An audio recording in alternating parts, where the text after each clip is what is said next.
Oi, voltando de novo, vamos ver se agora dá tudo certo. Oi, Kleber, Ruth, Shirley, Soraya, vamos ver se agora dá tudo certo. Bom, tá todo mundo conseguindo entrar de volta, né? Isso já é um bom sinal. E aí a gente espera um pouquinho. Eu vou ver se o Silvio já tá aí. Já achei o Silvio aqui. Silvio, agora eu te achei.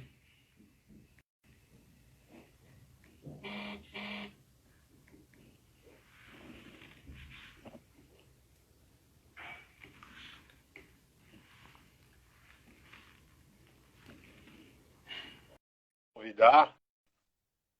Agora tá carregando aí. Opa, conseguimos. Como vai, Silvio? Tudo bem, graças a Deus, uma alegria muito grande. É, Então tá bom.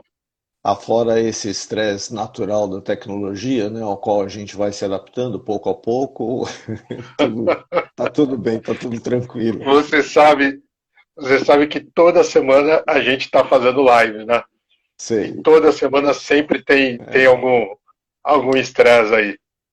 Eu acredito que isso deva acontecer apenas em São Paulo, porque é uma substituição ao trânsito, né? Antes nós nos estressávamos com o trânsito, então agora nós temos esse trânsito na internet. E aí a gente tem que manter a calma, porque Sim, se a gente perder a calma, a gente perde a palestra, né? e o engraçado disso é que a gente nunca sabe de quem é a culpa, né? Então eu estava aqui Pois apavorado, é. achando que era o meu computador. Então fica todo mundo querendo saber quem, né? O que está acontecendo? Será que é comigo? Aí para você ter uma ideia, aqui está minha esposa, eu tenho filho, filha. Eu pedi, pessoal, vamos desligando as conexões para deixar É, só a minha. verdade, é verdade, você tem razão. Mas é Ô isso Silvio, aí. deixa eu só fazer a apresentação aqui. O Tá Silvio é bom. advogado, professor, né? Colaborador da Casa Espírita Joaquim Alves. E ele vai falar aqui para gente, pessoal, sobre a relação com a mediunidade a partir das experiências de Chico e de Eurípides. Seja bem-vindo mais uma vez, Silvio. Obrigado. Desculpa esse pequeno transtorno, mas aí é com você, tá bom?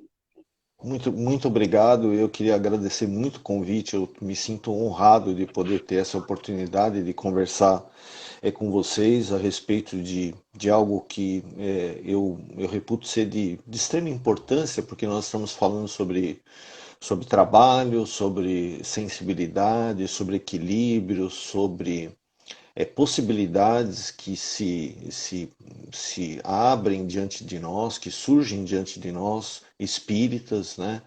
E é um caminho que foi desbravado por muitos que nos antecederam na lida com a mediunidade, e a nossa responsabilidade é muito grande de levar à frente, né, esse trabalho é, em benefício próprio, em benefício nosso e em benefício da humanidade. Viu? Eu queria, quando me foi feito o convite, e pensando num tema, em uma abordagem, né, que fosse enriquecer, né, a possibilidade de reflexão nossa sobre o assunto, a minha mente imediatamente me veio a figura do Chico, né, e de Eurípides Barçanufo. Sempre que eu penso em mediunidade, eu penso nos dois. Mas o curioso é que, enquanto eu estava acompanhando a apresentação das turmas e um pouco do bate-papo de vocês, me veio à mente a figura de Francisco de Assis, né, de Francisco de Assis. E eu queria começar fazendo uma entrada, né, rápida a respeito de Francisco de Assis, porque Francisco, dentro do cristianismo, na história do cristianismo, ele tem um papel muito importante, né? Muito importante.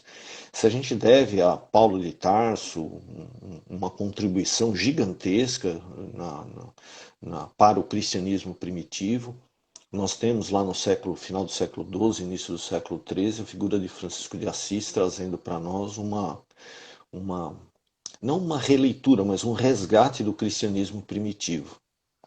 E que foi uma história construída muito à base de sentimento, de sensibilidade, de emoção.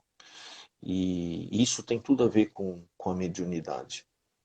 E duas histórias eu gostaria de contar rapidamente, porque muitos, né, de nós estamos começando os estudos, outros estão numa fase de aperfeiçoamento, e o fato é que hoje nós estamos nos filiando a esse grande exército do bem responsável pela transformação do planeta. Nós servimos a Jesus e nós precisamos buscar essas referências para pautar o nosso comportamento, a nossa atitude neste serviço. Os cristãos dos primeiros tempos, eles saudavam Jesus de uma maneira muito peculiar. Eles diziam: Ave Cristo, aqueles que anseiam a glória de viver e servir em seu nome, vos saúdam e vos glorificam. Inclusive, essa saudação serviu de título para um dos grandes romances, né, ditados pelo Emmanuel Chico, Ave Cristo. A glória de servir em nome de Jesus. E Francisco de Assis, a primeira experiência que eu gostaria de compartilhar com vocês é de Francisco de Assis pré-adolescente. Ele tinha 13 anos que passou essa história. Ele estava no final de tarde, na frente da casa dele. As ruazinhas de Assis eram ruas bucólicas, de pouco movimento, e era um entardecer muito gostoso, era uma época de final de primavera. E Francisco estava deitado, olhando as nuvens no céu. E veio à mente dele a seguinte reflexão: o que eu vou fazer, né, de minha vida? Francisco sempre se questionava a respeito disso desde muito jovem, né? O que eu vou fazer? Qual é o meu papel aqui? É uma reflexão comum a todos nós.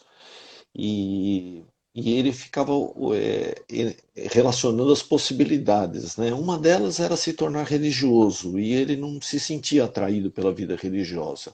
Outra era se tornar um comerciante como o pai. E isso exercia uma atração ainda menor, né, para o jovem Francisco. E ele começou a lembrar, então, das histórias que contavam a respeito daqueles grandes aventureiros, dos cavaleiros, né, que disputavam grandes batalhas e que se ouvia que, inclusive, lutavam contra dragões.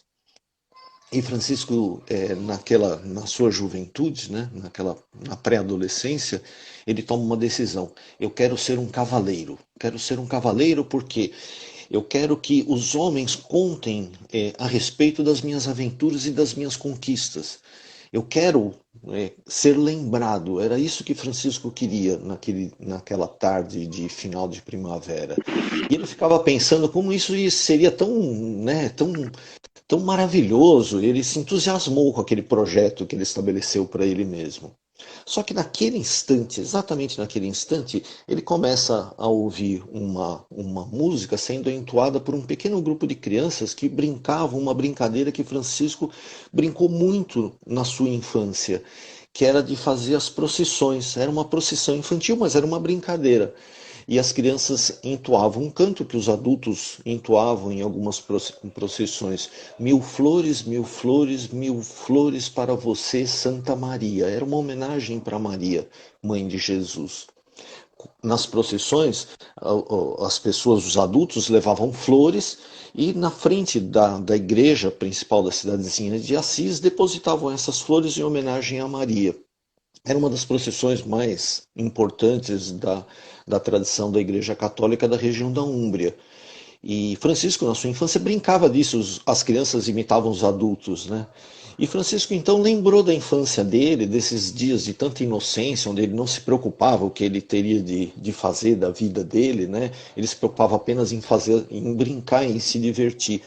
E ficou olhando as crianças se aproximarem. Só que as crianças eram um grupo muito pequeno, elas não estavam tão entusiasmadas assim, e as flores que elas traziam eram flores muito. Elas eram flores já bem feinhas, elas estavam meio despedaçadas, meio. E Francisco olhou aquele grupo e num impulso, ele vai até o jardim. A mãe dele mantinha um jardim muito bonito e ele recolhe do jardim algumas flores e leva essas flores para as crianças. E começa a distribuir. À medida que as crianças recebiam as flores, que eram lindas as flores que Francisco levou para elas, elas sorriam para Francisco. E no final sobra uma flor na mão de Francisco. E Francisco, então, em um impulso, se põe à frente das crianças e sai cantando com elas e dançando. Mil flores, mil flores, mil flores para você, Santa Maria. E as crianças, seguindo o exemplo de Francisco, cantavam também animadas. E à medida que eles iam caminhando com a procissão, né, infantil pelas ruas de Assis, as outras crianças, entusiasmadas pela alegria de Francisco e das crianças, se incorporavam àquele cortejo. E as jovens, as moças também. Então, quando chegaram à frente da igrejinha de São Damião, havia uma centena de crianças e de jovens cantando mil flores para você, Santa Maria. E Francisco começa a dançar, ele estava em êxtase, alegre, feliz. E uma das jovens se põe a dançar com ele. E eles dançam felizes, havia uma comunhão de amor e de alegria. E essa jovem era Clara. Foi a primeira vez, né, que os dois se encontraram naquela existência, Francisco e Clara, entregando, né, flores para Maria na frente da igrejinha, na igreja, né, na igreja de Assis. Eu queria contar essa história para vocês e fazer uma associação com a saudação, né, de ansiar a glória de servir a Jesus, que a mediunidade deve ser motivo de alegria, sabe? Nós estamos em um momento muito importante da nossa trajetória espiritual. Nós estamos tendo, muitos de nós, pela primeira vez, a oportunidade de servir a Jesus, sabe? E nós precisamos entender a importância disso e não deixar essa oportunidade passar, né? Não deixar de se doar é, o máximo que nós pudermos, sabe? É, a, a, Perceber, né, o quanto de alegria existe nesse momento. Existe uma luz que se inicia a brilhar em nossos corações. E nós não podemos deixar, né, que os pequenos dissabores, que as dificuldades que são naturais do nosso caminho e as nossas imperfeições que dificultam lidar com estas situações possam apagar essa luz, né? Que nós possamos sempre estar em comunhão com Francisco de Assis e com essa alegria. Uma outra coisa que eu gostaria de comentar é Madre Teresa de Calcutá. Quando a gente começa a estudar e a gente começa, né, a ter oportunidade do contato com os nossos amigos espirituais, é evidente que a gente anseia fazer grandes coisas, né? A gente anseia fazer grandes coisas. Eu acho que isso é natural. E, e a Madre Teresa diz assim: nesta vida nós não podemos fazer grandes coisas. Nós só podemos fazer pequenas coisas com grande amor. Né? Sempre vai nos faltar as condições para obras gigantescas. As obras gigantescas do mundo, elas não são a essência do cristianismo primitivo. Se fossem, Jesus teria nascido em Roma. Os palácios estavam em Roma. As grandes bibliotecas de universidades, elas estavam em Atenas. E Jesus estava na Galileia, né? Uma região de pessoas simples, de bom coração, e que ofereceram a Jesus o que eles tinham, a própria vida, né? O coração. É Jesus resgatando Mateus, convidando Simão Pedro a se tornar pescador de almas. Então, às vezes a gente pensa em coisas gigantescas, em coisas grandes, eu vou escrever um livro, eu vou realizar uma obra que vai ser lembrada, né, no futuro pelas próximas gerações, mas na verdade o que nos sustenta no espírito cristão é o sentimento que nós colocamos nas coisas. Ainda que nós tenhamos fé do tamanho de mover montanhas, desvendemos todos os mistérios e dominemos todo o conhecimento humano. Se nós não tivermos amor no coração, isso de nada irá nos adiantar. Então, todo conhecimento que a gente adquire, toda, toda conquista nossa é muito importante, mas nós não podemos deixar nos perder na nossa simplicidade, né? Nós temos de nos sentir sempre como aprendizes, né? Nós sabemos muito pouco sobre quase nada. Bom, e agora vamos falar um pouco sobre o Chico. O Chico, eu acho que todos nós já ouvimos falar muito sobre o Chico e eu tenho, como vocês também, uma admiração e um débito de gratidão muito grande. Eu tive a felicidade de estar em Uberaba algumas vezes com o Chico, mas o Chico já com a saúde bastante debilitada, e mesmo assim confesso para vocês que fui tomado de uma emoção muito grande. Ver o Chico psicografar lá na Casa da Prece em Uberaba é uma cena que não me sai da mente e muito provavelmente vai demorar muito tempo para que essa imagem possa se apagar. Era quase de uma reverência, né, à figura do Chico e a tudo que ele realizou. E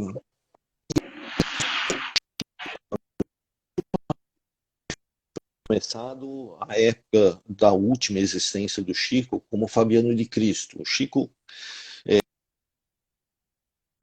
antes de reencarnar em Pedro Leopoldo, ele foi Fabiano de Cristo, um frei franciscano. Na verdade, ele não foi frei, foi um irmão leigo. Ele era um comerciante muito rico que teve uma decepção muito grande. Ele tinha um sócio que era quase como um irmão a ele e eles se desentenderam uma vez só. Eles se desentenderam. E eles faziam viagem juntos. E o sócio foi sozinho. Nessa viagem, o sócio foi assaltado e acabou sendo assassinado. E ele se sentiu muito culpado porque ele percebeu tudo aquilo que ele estava, né, que ele tinha conseguido naquela existência das coisas do mundo não valiam nada naquele momento. Então ele resolve doar tudo que ele tinha, toda a fortuna dele para a igreja. E depois ele procura um, um convento em Angra dos Reis e é aceito como irmão leigo, porque ele não tinha nenhuma instrução e não tinha mais dinheiro, porque ele tinha doado todo o dinheiro para a igreja. E ele começa a trabalhar e depois ele é transferido para o convento de Santo Antônio, lá no Rio de Janeiro. E Fabiano de Cristo, ele tinha algumas particularidades. Ele era devoto de Santo Antônio e ele ele tinha assim o sacrifício dele era levado a um nível e a doação e a paciência no servir ao próximo que que fez com que ele entrasse em choque com a nossa própria lógica. Uma das histórias conhecidas de Fabiano de Cristo é que ele, no final, ele foi transferido para servir numa enfermaria, que era uma espécie de um isolamento, e ele tinha um quartinho, ele dormia dentro da enfermaria. E certa feita, um doente muito desequilibrado, ele serve a sopa para o doente, e o doente, num ato de revolta e de desequilíbrio, joga a sopa no rosto dele, e a sopa estava muito quente, queima o rosto de Fabiano, e Fabiano então diz para o doente: Você me desculpa, a sopa estava muito quente, você poderia ter se queimado. Eu me queimei, mas você poderia ter se queimado, eu não queria que. E a reação de Fabiano foi assim tão inesperada que o doente cai num acesso de choro e cai de joelhos diante de Fabiano e Fabiano, né, ele transbordava amor pelas pessoas, era uma coisa extraordinária. E o Chico vem nessas condições, né, já com essa experiência, já com esse patrimônio espiritual.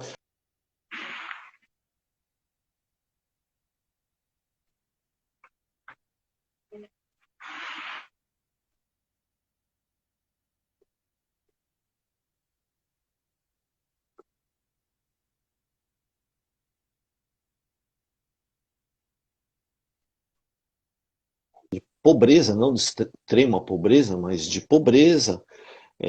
O pai era vendedor de bilhete de loteria federal, viúvo. A referência espiritual do Chico, que era Maria João de Deus, a mãe, desencarnou quando ele tinha 5 anos de idade. E ele foi meio que cuidado pelo irmão mais velho, pelo padre e por um padrinho que ele tinha, que no final das contas é, permitiu.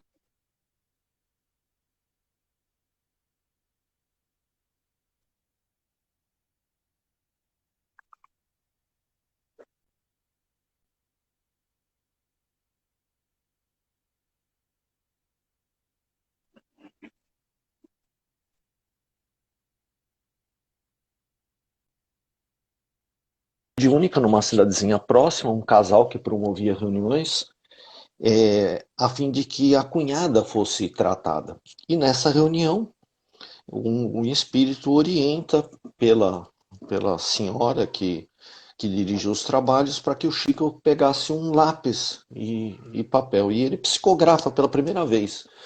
Então, no primeiro momento em que o Chico toma contato com o ambiente de uma reunião mediúnica, ele já psicografa uma carta do Emmanuel. Ele não sabia, o espírito não se identifica como Emmanuel, ele só iria se identificar um pouco mais adiante.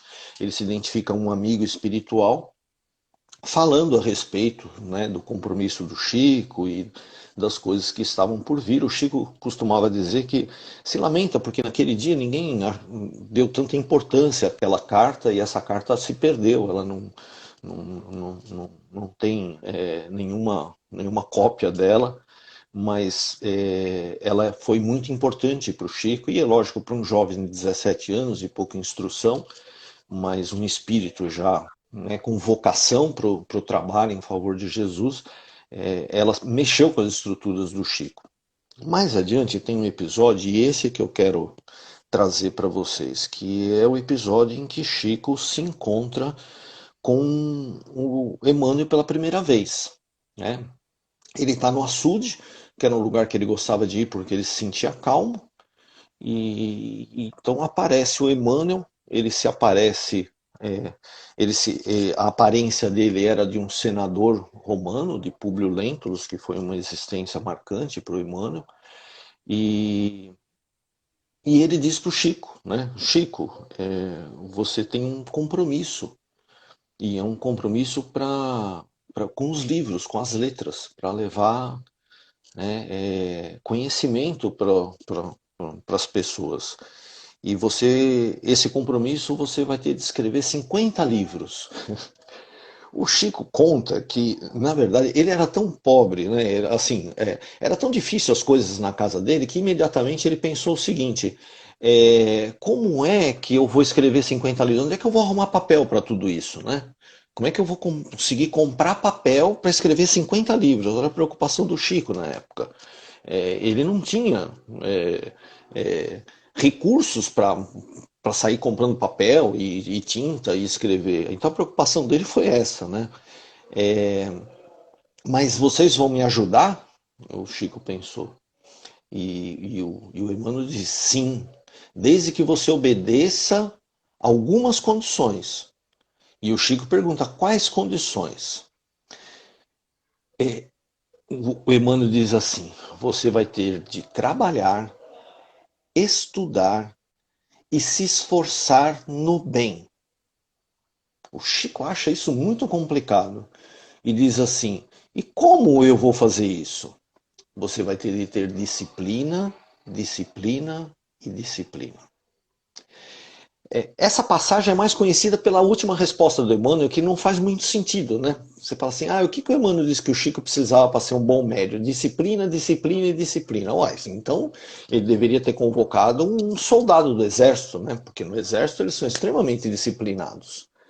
É disciplina no trabalho, disciplina no estudo e disciplina no bem. Disciplina no bem. Né? Disciplina no sentido de perseverança, de fidelidade, de equilíbrio, de consciência. Trabalhe com consciência, trabalhe com equilíbrio, trabalhe, né, de maneira disciplinada. Estude, O Chico foi orientado pelo Emmanuel. Estude. E olha, o Chico vinha com aquela bagagem já de muitas existências, de uma bagagem com certeza não de um contato com a doutrina espírita, mas com o cristianismo, que é a base, né, da doutrina espírita, é a base religiosa, filosófica da doutrina espírita. Bom, e o Chico então aceita esse compromisso e a gente sabe qual é o fim dessa história extraordinária. Ele não escreve 50 livros, né? Ele escreve mais de 400 livros e, além disso, ele foi a referência do movimento espírita no Brasil por mais de uma década, né? Por algumas décadas. E foi responsável pela expansão do movimento espírita a partir do programa do Pinga Fogo, das duas edições do Pinga Fogo, que alcançaram, né, deram uma dimensão às ideias espíritas que serviram de alavanca para o crescimento do espiritismo no Brasil e a consolidação do movimento espírita no Brasil. Mais uma referência sobre a biografia do Chico.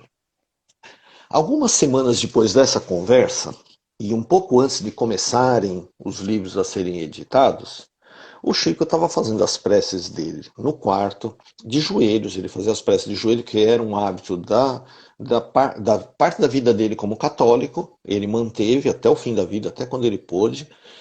E é bom a gente fazer essa referência, que ele fazia a prece de joelhos, porque muitos de nós fazemos as preces debaixo da coberta quase dormindo, né? Não é uma crítica construtiva, é uma reflexão, uma proposta de reflexão, vai, não é uma crítica. É uma aula inaugural, não é bom fazer crítica. Então o Chico estava fazendo a prece dele, quando ele termina a prece, ele percebe que o quarto começa a se iluminar. E era uma luz que saía da parede, em tom lilás. E uma mulher muito bonita aparece na frente dele, vestida como uma rainha. E ela diz em espanhol, o Chico sabia que era em espanhol, mas ele não sabia espanhol, mas conseguia entender o que ela falava. E ela diz assim: Chico, eu preciso que você me ajude a distribuir o pão para saciar a fome daqueles que vivem na pátria do Cruzeiro. E o Chico não tinha como, diante daquilo, ele abaixa a cabeça, como reverência àquela figura, que era uma figura de um anjo que estava diante dele. E ela fala mais algumas coisas, mas deixa esse pedido para o Chico. Chico, você precisa me ajudar a distribuir o pão, né, para saciar a fome das pessoas que vivem na pátria do Cruzeiro, das pessoas que vivem no Brasil. E ela vai embora, né? Isso mostra como o Brasil serviu de abrigo para muitos espíritos da península, né, que é daquela região de Portugal e da Espanha.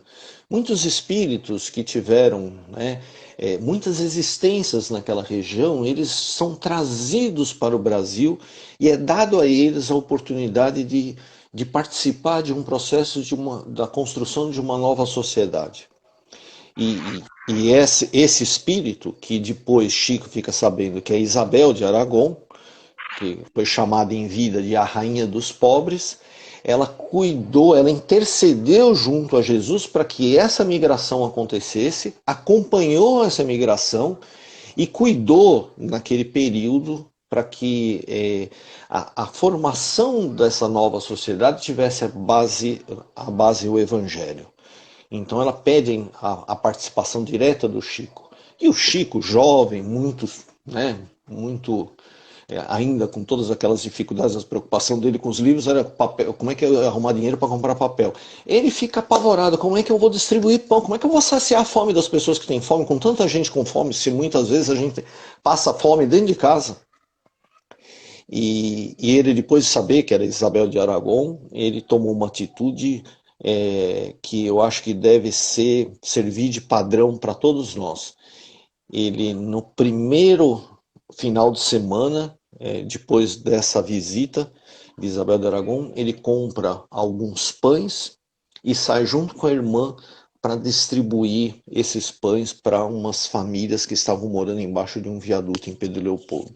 E ele nunca mais interrompeu os trabalhos sociais. O Chico sempre participou de trabalhos sociais. E o Emmanuel dizia que isso era muito importante, porque ele se reabastecia energeticamente no trabalho social. Muitas vezes ele estava cansado, fisicamente esgotado, e o Emmanuel dizia: amanhã nós vamos distribuir cesta básica nas comunidades, nós vamos visitar os pobres, nós vamos abraçar as pessoas, nós vamos visitar as carceragens, porque nós precisamos nos recarregar, nos reabastecer. Então o Chico associou com uma sabedoria muito grande o trabalho mediúnico com o trabalho social. Isso eu acho que é uma coisa que a gente precisa pensar, porque muitas vezes a gente acaba se fechando num gabinete, né? A gente é lógico, é muito mais próximo da nossa zona de conforto, mas nós temos a pobreza, ela muitas vezes ela precisa que a gente vá até ela em socorro a esses nossos irmãos que se encontram em situação de muita dificuldade. É o que Jesus nos pede. E é engraçado que não é um trabalho de doação, é um trabalho de reequilíbrio energético, de reabastecimento. É isso que o Chico comenta, né? Aquelas visitas, aquelas conversas, aqueles abraços, aquele pão que a gente levou para distribuir por orientação de Isabel de Aragão, serviam para nos reabastecer no nosso compromisso com os livros, nos nossos compromissos com os trabalhos mediúnicos na casa espírita. Agora, nós já estamos com o tempo esgotado, mas eu preciso falar do Eurípides. Não tem Não, jeito. dá tempo ainda. Dá tempo, Não fica tem, tranquilo, dá tempo. não tem jeito de não Dá falar do tempo. Eurípides, porque o Eurípides, ele tem duas encarnações que a gente sabe da história delas. A primeira, mais antiga, ele é o menino Marco, de um livro ditado pelo próprio Eurípides para Corina Novellino, que se chama A Grande Espera. É um livro muito bonito, que fala da vida em uma comunidade de essênios no sul da Palestina, na Judéia. E o Marcos, ele é filho de um romano que comete um ato de traição ao libertar um escravo e estava sendo perseguido. E Bezerra de Menezes resgata o filho desse político, diz a ele: olha, eu vou cuidar do menino, e porque ele estava na iminência de ser preso, e se ele fosse preso, a criança seria feita escrava. Então o Bezerra de Menezes resgata Eurípides e leva para essa comunidade para que Eurípides possa viver lá. E Eurípides essa comunidade era uma comunidade que tinha práticas muito parecidas com o espiritismo. E os essênios do sul da Palestina eram os espíritas da época de Jesus. E nesse livro há um relato de um momento em que Jesus, em desdobramento, adolescente, aparece para conversar com aquele grupo, né, que era um grupo fechado, que praticavam trabalhos de cura, de comunicação mediúnica, mas eles viviam numa comunidade fechada. E Jesus diz: olha, vocês precisam se abrir, vocês precisam ir ao mundo, vocês precisam distribuir aquilo que vocês conquistaram, porque quando você retém o que você conquista de maneira egoísta,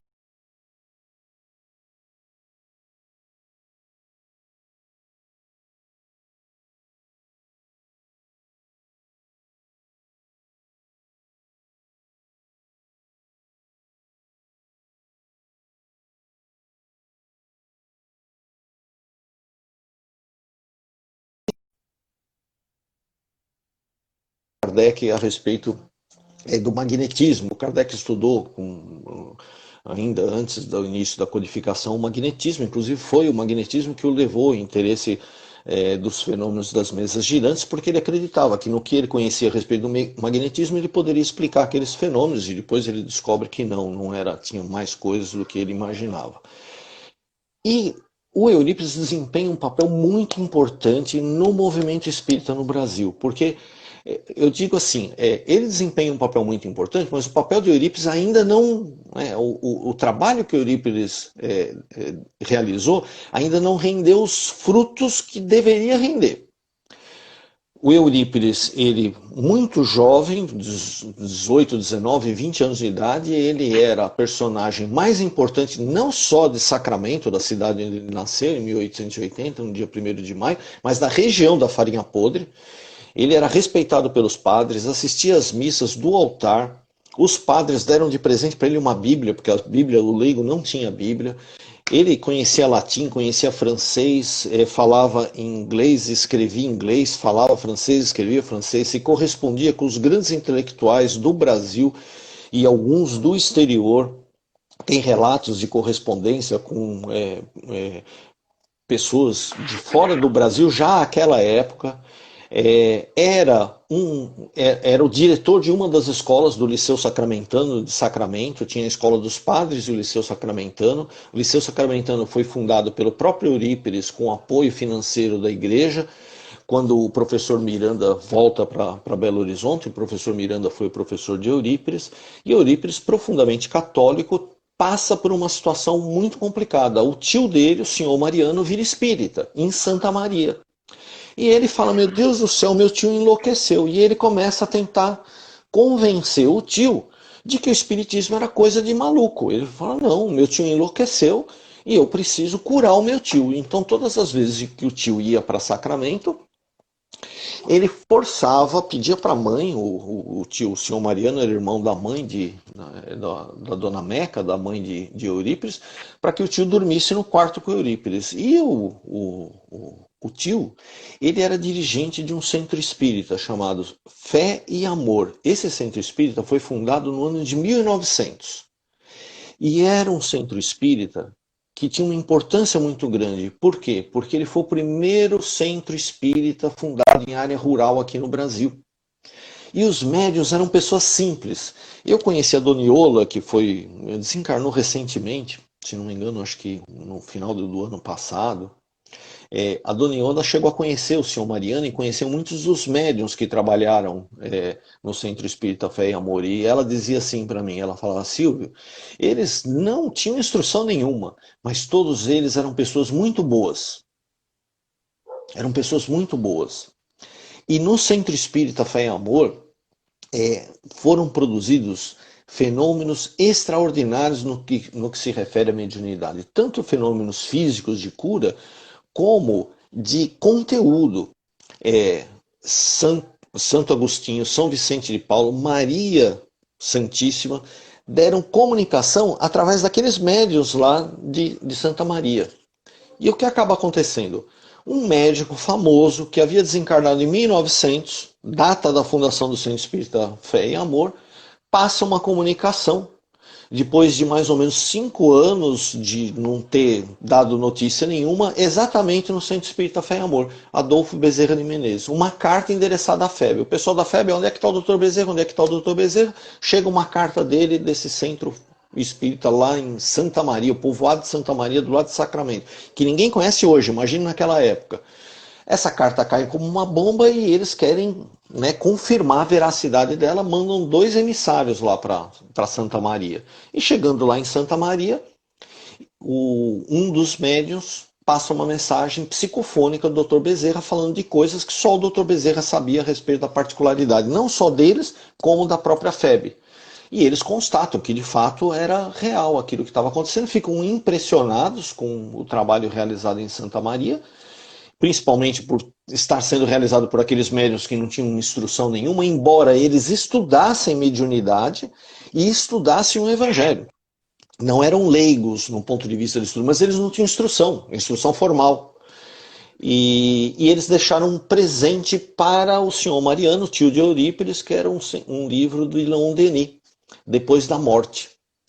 E o tio, o senhor Mariano, toda vez que ele ia conversar com o Eurípides era muito inteligente, ele não tinha argumento. Chegava uma hora que o Eurípides começava a falar de coisas que o senhor Mariano não conseguia acompanhar, ele se cansava intelectualmente, porque ele não tinha esse alcance intelectual para debater com o Eurípides, que era um gigante, em termos de inteligência, tinha memória fotográfica, tinha trechos do Velho Testamento, do Novo Testamento memorizado, falava o Sermão da Montanha, do início das bem-aventuranças até o final.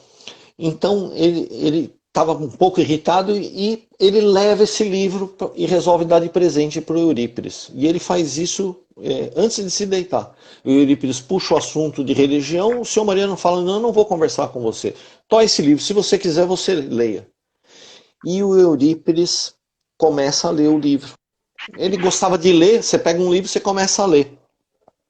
O senhor Mariano, no meio da noite, ele acorda e percebe que tem uma luz no quarto. Era o Eurípides sentado, lendo o livro de Leon Denis à luz de uma lamparina. O senhor Mariano fica quieto, dorme de novo. Dia claro, ele acorda, está o Eurípides na mesma posição. Não tinha apagado a luz da lamparina, embora fosse dia claro. Ele estava tão concentrado no livro que nem se apercebeu que ele não tinha apagado a luz da lamparina. E aí o senhor Mariano diz assim, gostou do livro, né, meu sobrinho? O Eurípides então olha para o senhor Mariano, as lágrimas escorrem dos olhos miúdos de Eurípides, porque Eurípides se sente envergonhado de ter chamado os espíritas de malucos. Ele deve ter pensado, maluco sou eu. E ele diz assim para o senhor Mariano, meu tio, me desculpa, este livro é um monumento. E eu deixo uma mensagem, né, para a reflexão nossa na noite de hoje. Nós estamos diante de um conhecimento monumental. Nós temos de respeitar isso, sabe? Como Eurípides. Nós não podemos desrespeitar o conhecimento espírita que nos foi legado à custa de muito sacrifício por parte de pessoas que muito amor tem, não apenas por nós, mas por todos os espíritos vinculados a esse grande projeto da Pátria do Cruzeiro. Esse projeto há de florescer e nós temos de contribuir para que isso aconteça. E o amor deles deve servir como uma motivação, como uma referência para a nossa prática cristã, para a nossa prática mediúnica. Que Chico, que Francisco de Assis, que Eurípides, que Jesus abençoe este nosso propósito e que guarde o nosso coração em paz, hoje e sempre. Muito obrigado. Obrigado, Silvio. Muito emocionante. Imagina. Dava para a gente Agradeço. ficar aqui horas ouvindo você. Muito, muito emocionante e com grandes ensinamentos. Muito obrigado pela aula e pela oportunidade, viu? Eu que Mais agradeço uma de vez, em coração. nome do A Caminho da Luz, eu agradeço aí pelo seu tempo, por esta oportunidade. E se Deus quiser, logo a gente vai ter novos convites aí para você tá nos visitando, mesmo que seja virtualmente. Muita paz para todos nós. Eu que agradeço. Gratidão, profunda gratidão, né, pela casa e por todos vocês, pelo carinho que vocês têm me dedicado. Viu? Muito Obrigado, obrigado. Silvio. Eu vou te Valeu. desconectar para a gente Tá fazer uma bom, prece final. Tá bom? Fica tá aí. bom, tá Ok? bom. Fico Tchau, sim. tchau. Tchau, tchau.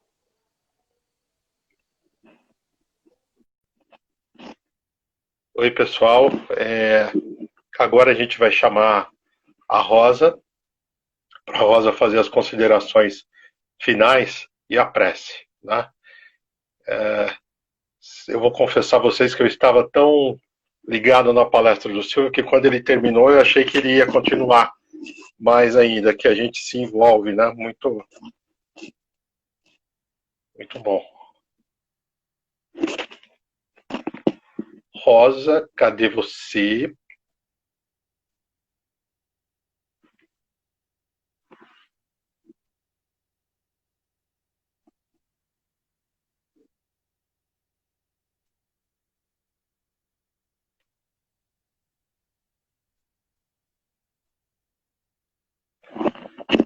Não estou achando a Rosa. Não estou achando a Rosa. Rosa, dá um alô aqui para mim. Dá um oizinho para ver se você está aí. Você está aí ou não? A Cris eu estou vendo que está. Oi, Rosa. Vamos ver se agora eu consigo. Rosa, hoje a minha internet tá complicada, Rosa. Você não quer, você não quer sair e voltar, Rosa? Talvez dê certo, porque eu não tô te achando. Eu digito aqui, mas eu não consigo te achar. Se você puder sair e voltar, seria.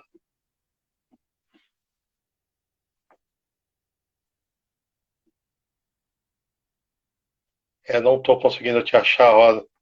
Deve ser a minha internet hoje mesmo, que não está muito legal.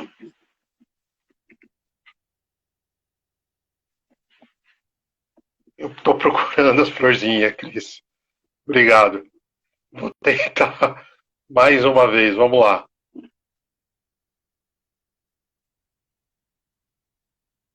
Eu não acho, Rosa.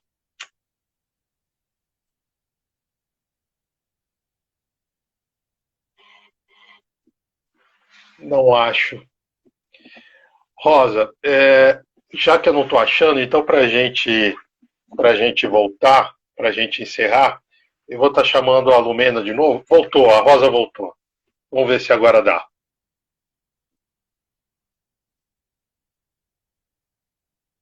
Vamos vir agora.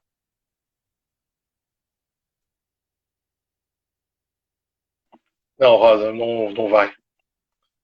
Deve ser a minha internet mesmo. Não, deve ser a internet. Eu vou chamar então a Lumena. Eu tentei pela letra R, não vai, Lu. Eu vou chamar a Lumena então. E aí a Lumena faz as considerações finais e a prece. Tá bom? Também não consigo achar a Lumena. Ótimo. Tá tudo muito bom. Mas eu consigo achar a Lúcia. Lúcia, então se prepare. Eu vou convidar você para fazer as considerações finais e a prece final. Tá bom, Lúcia? É o que temos para o momento. Eu estou tentando aqui, as demais pessoas não está dando certo, mas eu vi que você está aqui. Então, eu vou convidar a Lúcia, já chamei, e aí a Lúcia faz então as considerações finais e a prece.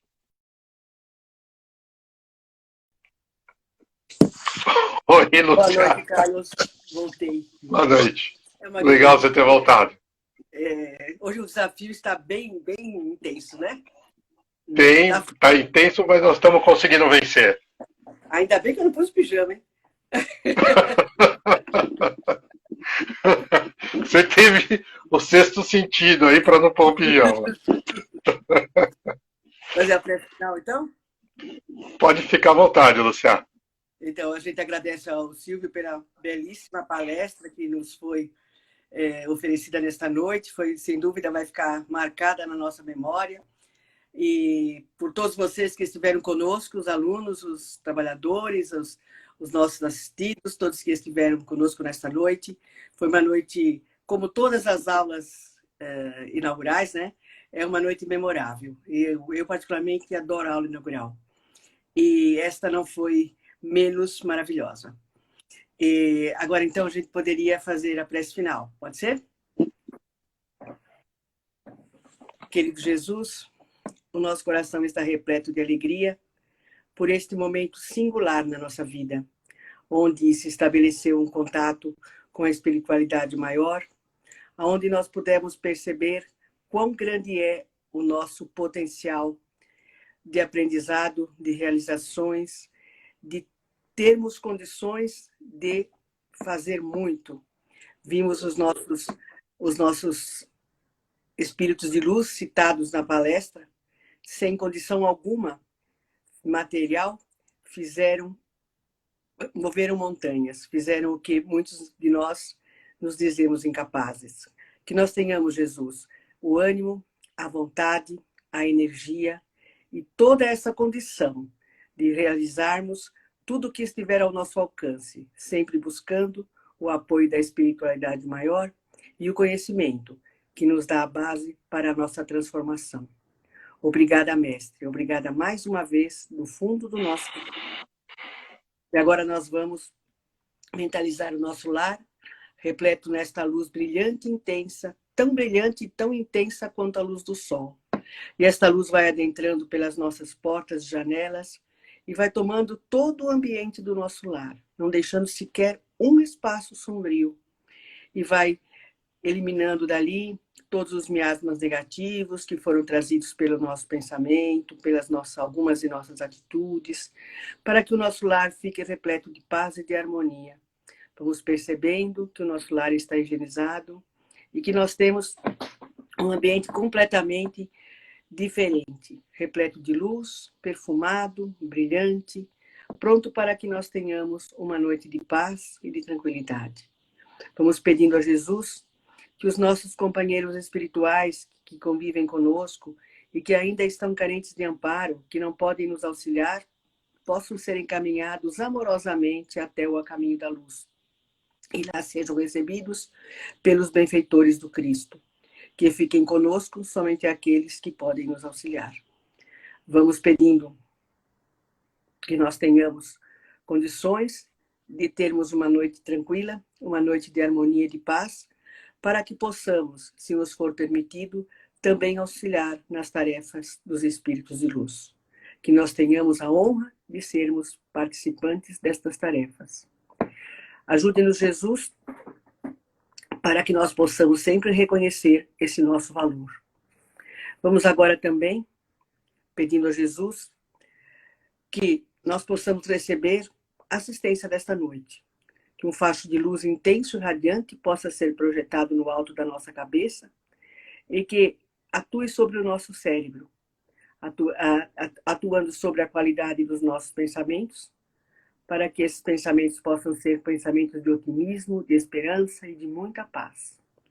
Também vamos pedindo uma projeção fluídica na altura do nosso coração, que vai atuando sobre a qualidade dos nossos sentimentos, e também no nosso sistema nervoso central, para que tenhamos equilíbrio e tranquilidade durante toda a nossa semana. E que no entorno de nós se forme um cordão fluídico protetor que nos proteja como se estivéssemos envoltos numa redoma fluídica, repletos de muita luz. E que possamos estar preparados para que possamos ter serenidade diante de todas as adversidades da vida. E agora que nós estamos imensamente gratos, nós vamos vibrar pelo nosso planeta, vamos vibrar pelo nosso planeta tão adoecido, vibrando muita luz, para que cada um de nós possa ser um auxiliar da espiritualidade maior na regeneração desse planeta. Vamos vibrar pelo nosso querido Brasil, coração do mundo, pátria do Evangelho, que o nosso país possa acordar para as verdades do Cristo, que o nosso país possa, cada um de nós que representa o nosso país, possa se conscientizar de que é necessário interiorizarmos a luz do Cristo.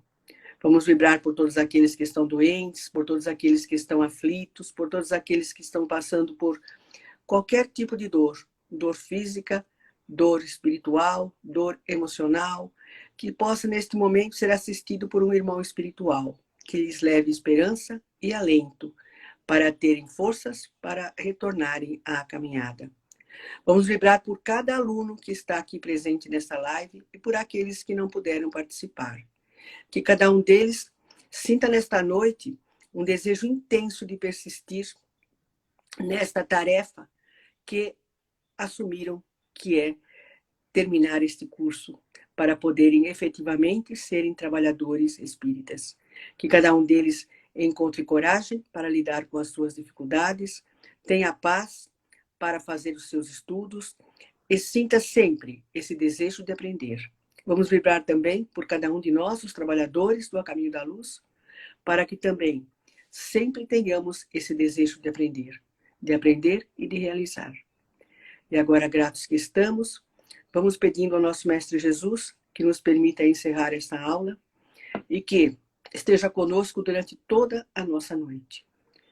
Pai nosso que estais nos céus, santificado seja o vosso nome.